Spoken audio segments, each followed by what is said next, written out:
जय परमेश्वर देवता लोगों। पेज नंबर 185 से जनहित में जारी है। साध अनूपदास महाराज लिखी किताब जगदीतकारणी।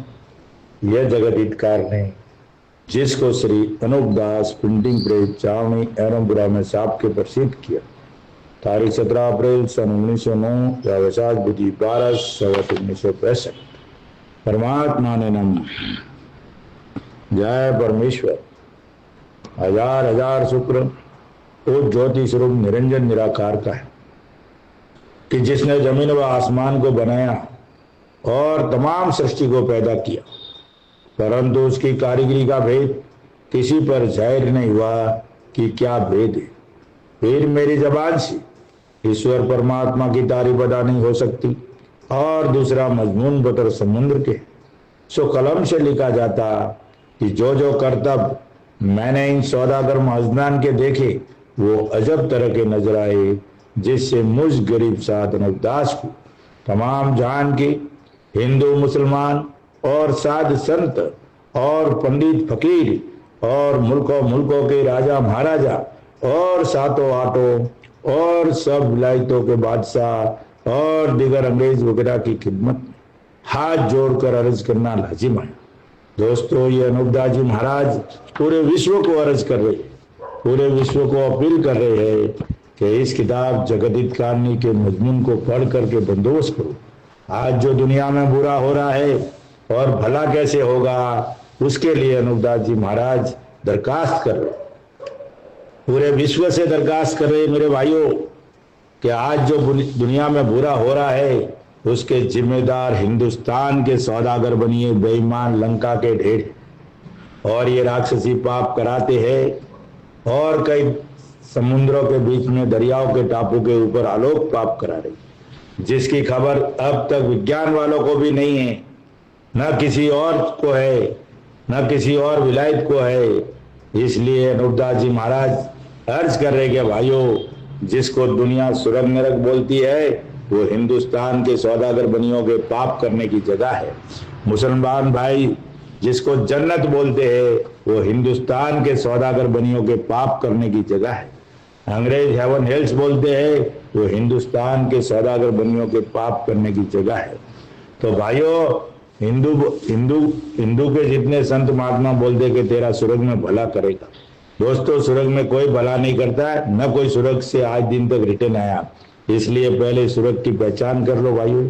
सुरग जो है वो जमीन माता है और हम जहाँ रहते हैं वहीं सुरग है, पर इन हिंदुस्तान के बनियों ने राक्षसी फैला कर हमको नरक कर दिया। इसलिए भाइयों, इस बात पे गौर करो कि जो दुनिया सुरग नरक बोलती है, जिसको जन्नत बोलती है, जिसको हेवन हेल्स बोलती है, वो हिंदुस्तान के सौदागर बनियों के राक्षसी पाप करने की जगह है। जब वहां राक्षसी पाप होता है, जब पूरी दुनिया में आकर लगता है भाइयों। इसलिए उस राक्षसी पाप का जब तक खात्मा नहीं होगा, पूरा विश्व मिलकर जब तक उसका खात्मा नहीं करेगा, जब तक दुनिया में अमन शांति नहीं होगी। और अगर अमन शांति चाहिए, दिन और दुनिया का भला चाहिए, तो एकमात्र रास्ता है, वो है साध अनूपदास महाराज जी की किताब जगदीतकारणी के मजमून को पढ़ करके बंदोबस्त करो, तो दुनिया में अमन शांति कायम हो जाए। ये इसका सबूत है और ये इसकी गारंटी है अनूपदास महाराज की। तो भाइयों, आज पेज नंबर 185 से जनहित में जारी है। और जिस भाई को ये किताब चाहिए तो इसके संपर्क के लिए 8905653801 और हर महीने की 17 तारीख को चावनी एरमपुरा 307027 राजस्थान में निःशुल्क किताब मिलेगी। जो भी भाई को चाहिए जरूर फोन कीजिएगा, नहीं तो चावनी एरमपुरा पधारिए। जय परमेश्वर। पेज नंबर 185 से जनहित में जारी है। इस जाली जाल में 8 तो राजा बादशाह हिंदू मुसलमानों के कौम के मारे गए कि जिन्हों को इन सौदागर बच्चों ने थोड़ा सा राक्षसी पाप का करना सिखा दिया था, परंतु ये खबर नहीं थी कि ये सौदागर लोग बुद्धि फेर के सिखा देते हैं या किस तरह से, कि जिसका पता तक नहीं लगता। क्योंकि 8-9 राजा हिंदू मुसलमानों के कौम के मारे गए, परंतु जाल का करना बंद नहीं हुआ, जिसकी बदनामी भी उन्हीं बादशाहों के सर पे रही कि जो जाल करने के सबब से रावण वगैरह मारे गए। अनूपदास जी महाराज कहते हैं कि भाई 8-9 राजा बादशाह मारे गए, फिर भी सतयुग नहीं आया, यानी जाल मिटा नहीं, पूरी तौर से जाल मिटा नहीं। और बदनामी भी वो लेके गए कि रावण ने भी पाप चलाया था, हिरण्यकश्यप ने भी पाप चलाया था, कंस ने भी, और भी 8-9 राजा ऐसे पाप करने से मारे गए, लेकिन बदनामी भी लेके गए और कुछ हासिल भी नहीं हुआ। पाप तो वैसा का वैसा अब भी चल रहा है। तो भाइयों, जाल करने के सबब से रावण वगैरह मारे गए, तो भी जाल का चलना बंद नहीं हुआ। सो ये बात काबिल ख्याल करने की। फिर इस बात को सोचना चाहिए कि इतने लोग मारे गए फिर भी पाप क्यों चल रहा है भाई, तो इस बात पे ख्याल करना चाहिए। तब अनूपदास जी महाराज ने ये ख्याल किया। ख्याल करने का है कि जब जाल के करने वालों को गारद कर दिया तो फिर जाल का चलना क्यों कर रहा है, जिसकी वजह यह है कि कभी भी जाल के करने वाले नहीं मारे गए। अनूपदास जी महाराज कहते हैं कि जितने डिस्ट्रीब्यूटर थे, जिनको सिखाया था और जिसने डिस्ट्रीब्यूटर बोलते हैं ना वैसा, यानी थोड़ा थोड़ा पाप सिखा के इनको तैयार किया था, वो मारे गए। असली पाप के उसे, जिनकी पाप करने की फैक्ट्री है, जिसने पाप शुरुआत की है, वो नहीं मारे गए। और जिनको कि इन सौदागरान ने थोड़ा सा राक्षसी पाप सिखाया था, वो जाल के सबब से गारत हो गई। सो खास वजह इस जाल की यह है कि कदमी जाल इन बनियों का ही है, इससे जाल का करना बंद नहीं हुआ और पीढ़ी दो पीढ़ी के बाद चला दिया। ये क्या करते, जब पकड़े जाते तो पीढ़ी दो पीढ़ी तक नहीं चलाते, यानी जिस राजा ने पकड़ा है जब तक वो राजा, और अगर उनकी औलाद भी समझ गए तो 2 पीढ़ी तक हो, जब उनका बच्चा नहीं मरेगा जब तक ये पाप नहीं करेंगे। फिर राजा और उनकी औलाद मर गई, फिर पोते हो गई, तो फिर पाप करना, क्योंकि पोतों को तो मालूम नहीं रहता है कि ये क्या हो रहा है, इसलिए ये पीढ़ी दो पीढ़ी पाप बंद कर देते, फिर वापस चला देते हैं। तो इनके घरानों में ये पाप हमेशा से चला आ रहा है भाई। पीढ़ी दो पीढ़ी के बाद चला दिया, फिर उसी तरह से अब तक चला जाता है, अब तक उसी तरह से चला जाता है। रावण मर गया, कंस मर गया, कारुण मर गया, हिरण्यकश्यप मर गया, और भी 4-5 राजा मारे गए, लेकिन पाप बंद नहीं हुआ। पाप तो चला ही आ रहा है, क्योंकि पाप के असली उस्ताद तो हिंदुस्तान के सौदागर बनिए बेईमान लंका के डेरे, तो कैसे बंद होगा? पाप तो इनके हाथ में। कदमी जाल करने वालों का अब तक किसी ने नहीं जाना, परंतु अब मुझको इन सौदागरान ने अपने राक्षसी पाप से दुखी किया है, जिससे साफ साफ जाहिर होता है कि राक्षसी पाप रावण का नहीं था, क्योंकि यह कदीमी जाल इन बनियों का है, और इन सौदागर बच्चों ने ही रावण वगैरह को छल करके थोड़ा सा राक्षसी पाप का करना सिखा दिया था। थोड़ा बहुत छल करके, और किस तरह से सिखाते ये लोग समझ में नहीं आता, पकड़े नहीं जाते। जैसे ब्राह्मणों को टीपने तो पकड़ा दिए, आज ब्राह्मण बोलते हमारे घर के, लेकिन उनको ये मालूम ही नहीं है कि ये टीपने किसके। पूरी दुनिया ब्राह्मणों को दोषी ठहरा रही है, लेकिन अनूपदास जी महाराज बोलते ब्राह्मण का कोई दोष नहीं है, ये भूला हुआ है। अगर उनको मालूम पड़ जाएगा तो ये टीपने छोड़ देंगे, और उनको हुक्म भी अनूपदास जी महाराज दे रहे हैं कि ये टीपने राज दरबार में दे दो, और कहना कि हमारे बुजुर्गों को किस रीत से पकड़ा दिया हमें कोई खबर नहीं है। लेकिन ब्राह्मणों को तो एक ही लत लगी कि हमारे बुजुर्गों के लिखे हुए, और आखिर में ब्राह्मण भी मारा जाएगा, लेकिन पता भी नहीं लगेगा कि भाई हम क्यों मारे गए, उनको मालूम ही नहीं है। राक्षसी पाप का करना सिखा दिया था, इससे रावण वगैरह इन सौदागर बच्चों की जाल में आके राक्षसी पाप को करने लगे। इससे रावण वगैरह मारे गए, क्योंकि रावण वगैरह को थोड़ा सा पाप करना बुद्धि फेर के सिखा दिया था, जिससे रावण वगैरह भूल के राक्षसी पाप को करते रहे। अभी महाराज कहते कि भाई रावण वगैरह को थोड़ा सा राक्षसी पाप सिखा दिया, तो सिखाने के लिए कोई ये सौदागर बच्चे डायरेक्ट नहीं जाते, ये किसी भेष बदल के जाते, सेहरा बदल के जाते, साधु के भेष में जाते, रिश्तेदार बनने, यानी कई तरीके इनके बड़े बड़े महात्मा ऋषि मुनि जो ऐसे बन के जाते या घर में सुझाते, किस तरह का सिखाते ये तो इनकी वही जाने। भूल के राक्षसी पाप को करते रहे, इससे रावण वगैरह थोड़ा सा पाप करना सीख के और अपने सर संसार के लोगों की बुराई लेके राक्षसी पाप करने से मारे गए। अब पाप सीख लिया थोड़ा बहुत, अब वो पाप सीख करके संसार की बुराई ले ली, तो संसार की बुराई मालूम पड़ गई, तो फिर संसार के हाथों से मारे गए। सो अब तुम सब विलायतों के राजा बादशाहों को इन सौदागर बच्चों के कदमी पाप से वाकिफ करता हो। अब अनूपदास जी महाराज आज आपको इन कदमी पाप से वाकिफ कर रहे। वो तो रावण कंस वो तो अपने भाई थे और डिस्ट्रीब्यूटर थे, और तो वो तो बेचारे थोड़ा सा पाप चलाते थे, लेकिन ये कदमी पाप जिनका मैन्युफैक्चर है, सदियों से आ रहा है, लाख पीढ़ी से जो हो रहा है, वो पाप अनूपदास जी महाराज ने पकड़ा है भाइयों। अब एक डिस्ट्रीब्यूटर को पकड़ते और एक पूरी फैक्ट्री को पकड़ते तो वो कितना उस्ताद आदमी होगा। तो अनूपदास जी महाराज कोई छोटे मोटे आदमी नहीं थे, ये कदमी पाप को पकड़ा है और कदमी पाप को कोई नहीं पकड़ सका। बादशाहों को इन सौदागर बच्चों की कदमी पाप से वाकिफ करता हूं कि यह सौदागर बच्चे अपने कदमी जाल से रावण वगैरह की तरह से सातों आठों विलायतों के लोगों को और तुम अंग्रेजों को थोड़ा सा पाप करना सिखाओगे और बात गारत होने अपना राज करेंगे और रावण वगैरह की तरह से सातों आठों विलायतों के लोगों को बदनामी देंगे। सातों आठों विलायतों के बादशाह को ये पाप सिखाएंगे, वो पाप करेंगे और बदनामी उन्हीं को ही देंगे और गारत भी कर देंगे और अपना राज भी करेंगे। इसे तुम संसार के लोगों इन सौदागर बच्चों का कदमी जाल जान के, महाराज ने लिखा है उसी हिसाब से जान के छोड़ाओ ताकि संसार में भला हो गई, क्योंकि कदमी जाल इन सौदागरान का ही है, क्योंकि इन्होंने कदमी जाल को छोड़ा नहीं और सच सच दुनिया को बताते नहीं। आगे भी बादशाह के सामने पकड़े गए, जब भी सच नहीं बताया, थोड़ा बहुत बताया और थोड़ा बहुत नहीं बताया, तो बादशाह ने उनको छोड़ दिया था। गाय और सूअर की कसमें खाई थी तो भाइयों, इसलिए ये बड़े उस्ताद है और बड़े जालिम लोग हैं।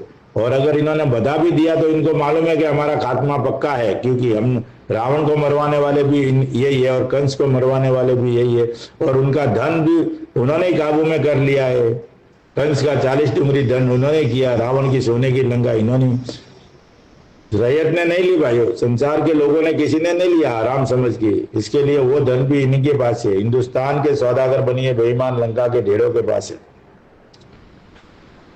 और सच सच दुनिया को बताते नहीं, क्योंकि गुप्ती पाप करते हैं जिसको अपनी जात के आदमियों के हाथों से कराते हैं। दोस्तों, जो कदमी पाप करते हैं ना, जहाँ साठ कर दिल्ली मंडल से भेजा, वो अपने कुल के भेज दिए, ताकि क्या है किसी को मालूम नहीं पड़े। अगर दूसरी कुल का भेजा होता तो जरूर कहीं न कहीं पकड़े जाते, कभी न कभी पकड़े जाते, लेकिन अपने कुल के भेजे। और यहाँ से ये हिंदुस्तान के सौदागर बनिए खर्च मुकरा, सौदागर बनिए खर्च मुकरा भेजते, सामग्री भेजते, जो भी चाहिए वो भेजते अपने कुल के हाथों।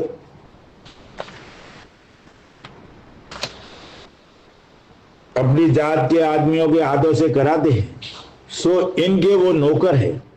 जहां कदमी पाप चल रहा है 84 लाख कुंडियों के ऊपर, जिसको दुनिया स्वर्ग नरक बोलती है, जिसको जन्नत बोलते हैं, जिसको हेवन हेल्स बोलते हैं, वहां पे पाप हो रहा है भाइयों, राक्षसी पाप, और वहां 84 लाख कुंडिया है।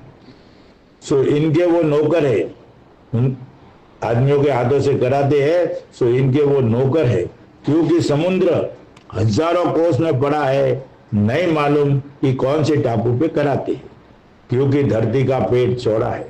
इस जमीन माता का पेट बहुत विस्तार चौड़ा है, मुझे उसकी कोई लिमिट ही नहीं है। और इन बनियों का गुप्ती पाप यह है कि जिसको तुम हिंदू मुसलमान स्वर्ग नरक कहते हो और राजलव की कुंडिया बोलते हो, वो सौदागर बच्चों के घर का राक्षसी पाप है।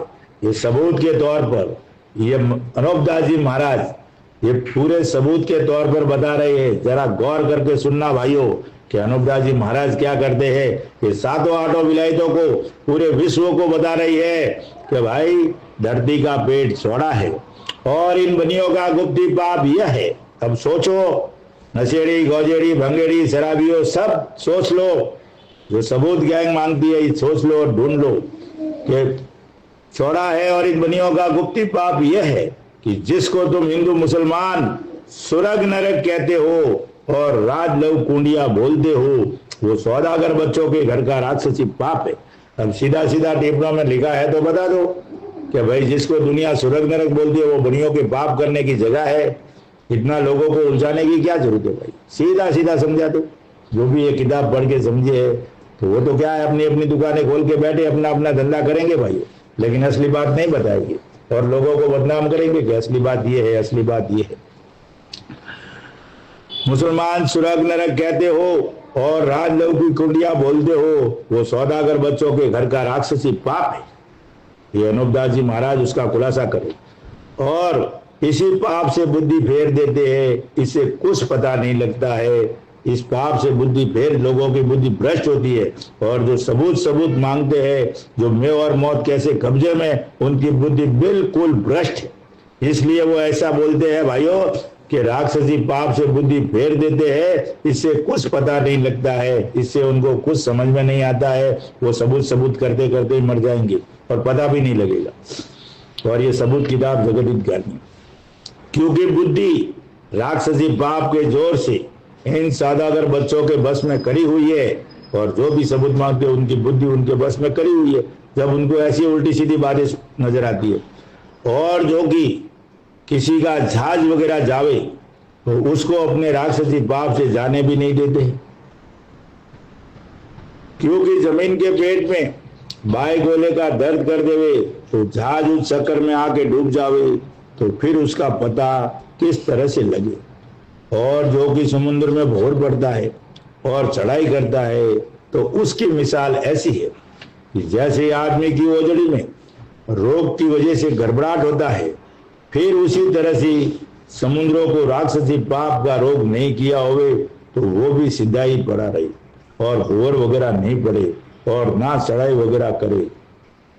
क्या होता भाई, जैसे अपने पेट में गड़बड़ाहट होती है या हाजमा बिगड़ जाता है, जब उसमें ऊपर नीचे ऊपर से भी उल्टी होती है पीछे से भी ये होता है तो वो गड़बड़ होती है। तो समुद्र में भी वो जमीन माता की ओजड़ी है और उसका भी आहार वगैरह जमीन माता जल का आहार कर दे तो आहार वगैरह उसका हजम नहीं होता है या कुछ भी उसमें ओजड़ी में गड़बड़ाहट कर दे तो फिर वो समुद्र चढ़ाई करता है।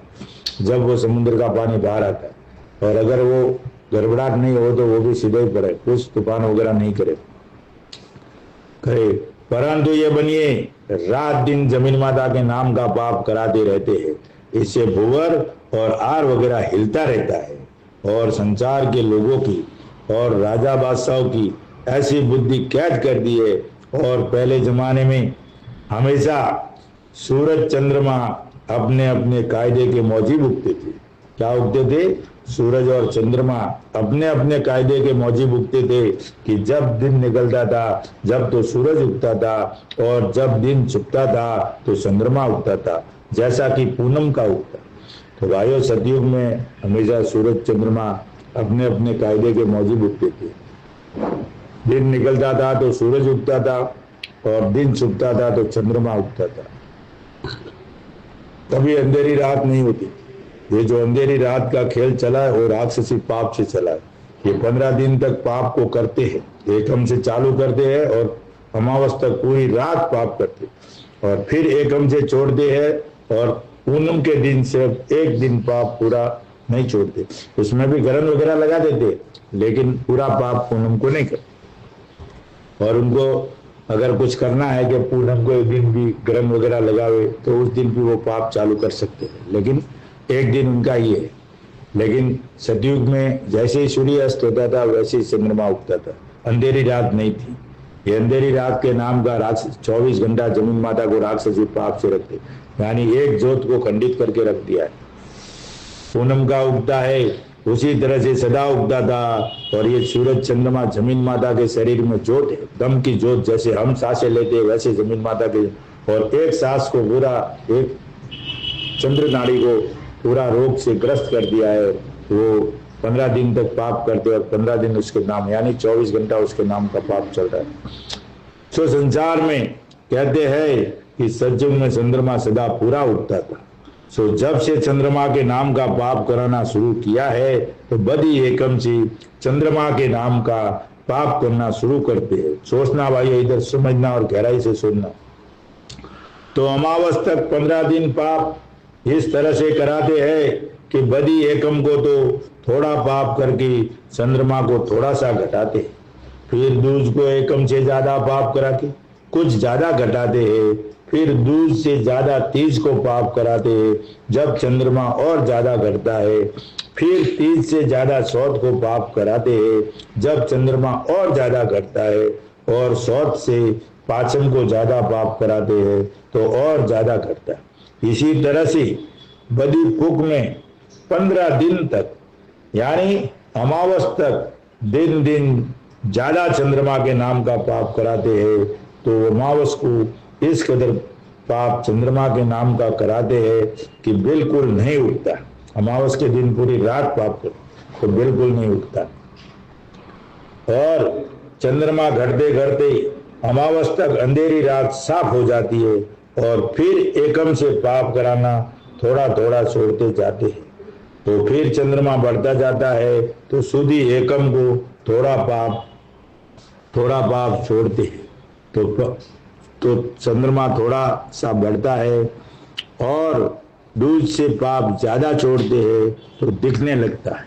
इसी तरह से दिन दिन पाप कम करते जाते हैं तो दिन दिन चंद्रमा बढ़ता जाता है, तो पूनम तक चंद्रमा पूरा होता है, तो पूनम को चंद्रमा के नाम का पाप बिल्कुल छोड़ देते हैं जब पूरी जोत चंद्रमा की होती है। देखो भाइयों, पूनम को पूरा पाप छोड़ दे तो पूरी जोत होती है, लेकिन उसमें अगर गरम वगैरह डाल दे तो उसमें भी खंडित हो जाती है। लेकिन इनका जो सिस्टम है 15 दिन पाप करने का और 15 दिन छोड़ने का, तो पूनम के दिन एक नहीं होता है। और इधर महाराज कहते हैं 15 दिन तक, यानी 15 दिन का पखवाड़ा था, 30 दिन का महीना था, 360 दिन का साल था।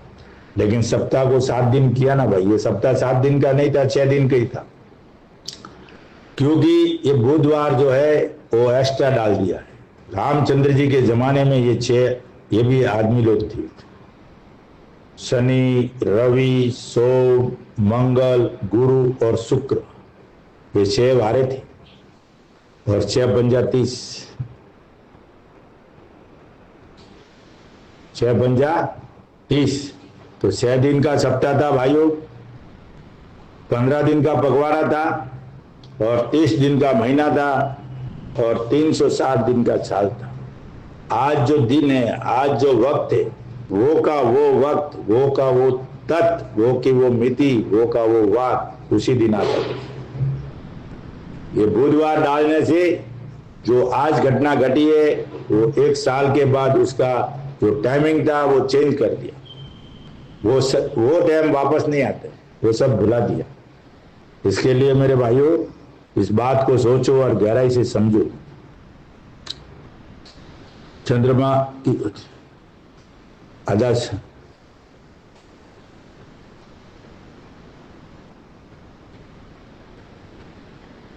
जब पूरी जोत चंद्रमा की होती, और जो उसमें भी गरन वगैरह डाल देवे तो आधा पाप करावे तो आधा चंद्रमा घटता है, और ज्यादा पाप करावे तो ज्यादा कम दिखता है। सो ये रोग ऐसा है कि जैसे आदमी को आधा सीसी का रोग होता है और सर दुखता है, इसी तरह से जमीन माता को ये आधा सीसी का रोग जादू से किया कि चंद्रमा को घटाते हैं। इंसान को भी आधा सिर का दर्द होता है ना, वैसा का वैसा जमीन माता को भी ये आधा सीसी का रोग बोला जाता है। जो इंसान को जितने रोग होते हैं वैसा का वैसा जमीन माता का भी शरीर है।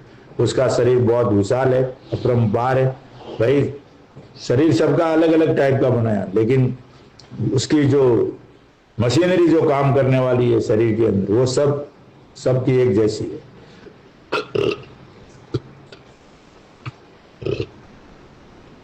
चंद्रमा को घटाते हैं सो ये रोग आधा सीधी का 12 महीना रखते हैं। एक फक्त पूनम के दिन नहीं कराते हैं सो पूरा उगता है। और दुनिया में किस्सा पहले से इस तरह से संचार में चला दिए है कि अंधेरी रात चोरों ने मांगी है और सासू की बहू ने मांगी है। ये हिंदुओं के ग्रंथों में भी लिखा होगा, हिंदुओं के किताबों में भी लिखा होगा। और पहले पहले ऐसी आगम बता देते, या कोई साधु बाबा पंडित फकीर जोगी जति के मुंह से कहलवा देते हैं कि अंधेरी रात सासू की बहू ने मांगी है या चोरों ने मांगी है। तो ये अंधेरी रात जब से चालू हो गई, तो ये सब इन हिंदुस्तान सौदागर बनियों की भविष्यवाणियां हैं और कर्तव्य है, और ऐसे करके दुनिया को बरगला दिया।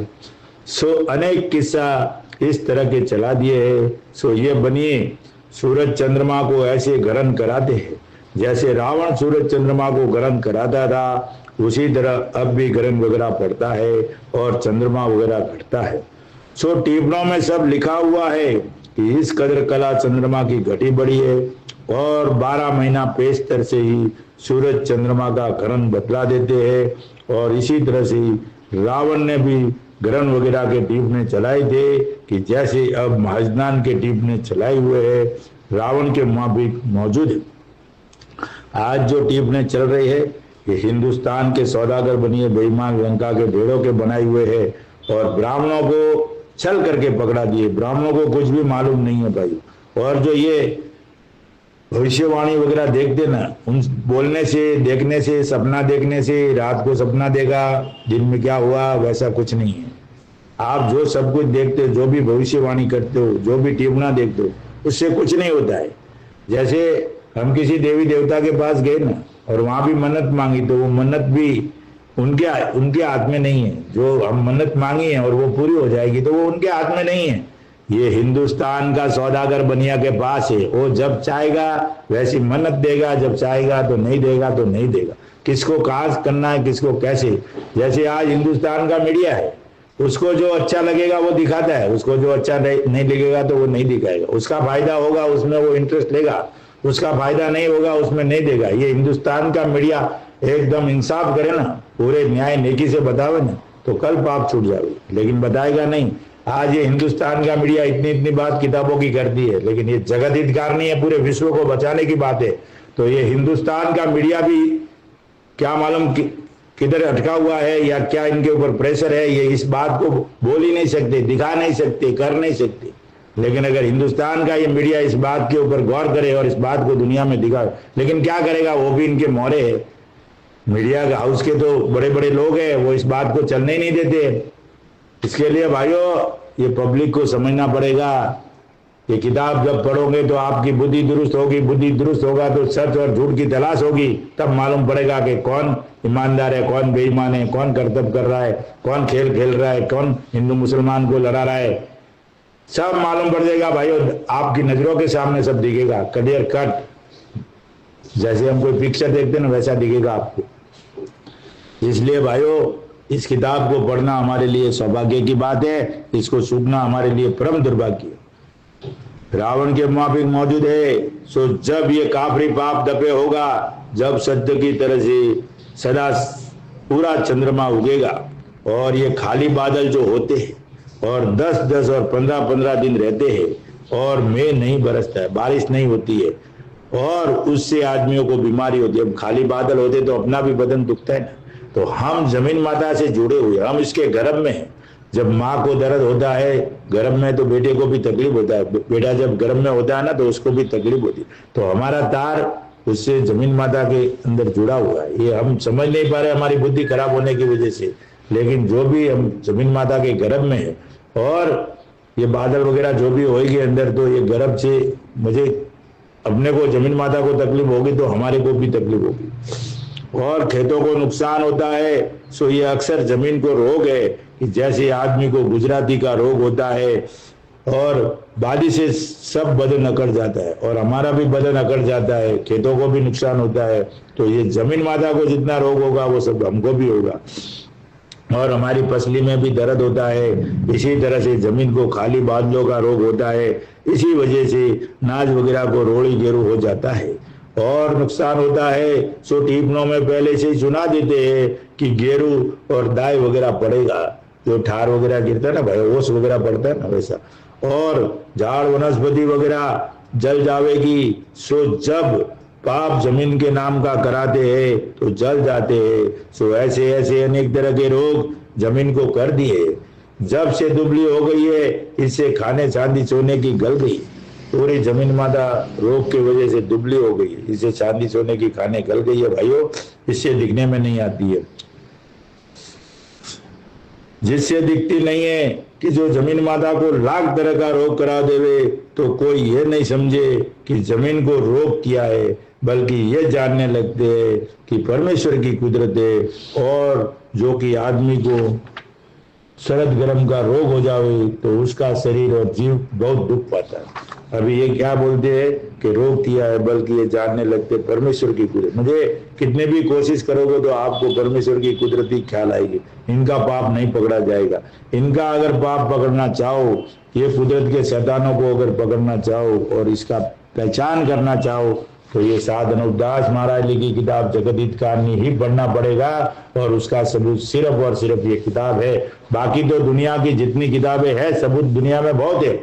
असली वेदों में इनकी सब करतूत है, लेकिन वो असली वेद जो इनके करतूत जो लिखे हुए हैं, वो इन्होंने सब गायब कर दिए। वो हिंदू मुसलमानों की किताबों में है, अंग्रेजों की किताबों में है, लेकिन वो जितने भी किताबें थी वो सब हिंदुस्तान के सौदागर बनियों ने गायब कर दी है। और आज जो दुनिया में ये किताबें जितने भी चलती है, हमारे ऋषियों के नाम से, हमारे मौले मौलवियों नबियों के नाम से और पैगंबरों के नाम से, और हिंदू धर्म में साधु संतों के नाम से, अंग्रेजों में गॉड के नाम से, बाइबल के नाम से, जो भी कैसे भी चल रही है, वो सब हिंदुस्तान के बनियों ने जाहिर किए भाइयों। असली किताबें हमारी इन्होंने गायब कर दी है। इसकी एक बार तपास करनी चाहिए। मैं तो सभी हिंदू मुसलमान अंग्रेज भाइयों से हाथ जोड़ के अर्ज करता हूँ कि एक बार साध अनुपदास महाराज लिखी किताब जगत हित कारणी पढ़ के तो देखिए मेरे भाइयों। उसमें आपका थोड़ी पैसा लगने वाला है। आप अगर बुद्धि दुरुस्त हो जावे और समझ में आ जावे तो असली गुनहगार कौन है, असली हिंदुस्तान का आतंकवादी कौन है, वो ये किताब पढ़ने से मालूम पड़ जाएगा मेरे भाइयों। इसलिए बोलता हूँ कि एक बार इस किताब को पढ़ना हमारे लिए सौभाग्य की बात है और सु अवसर है। इसको चूकना हमारे लिए परम दुर्भाग्य है। भाइयों, जय परमेश्वर और आपका दिन शुभ रहे। और कल से पेज नंबर 188 से जनहित में जारी रहेगी। जय परमेश्वर, जय परमेश्वर।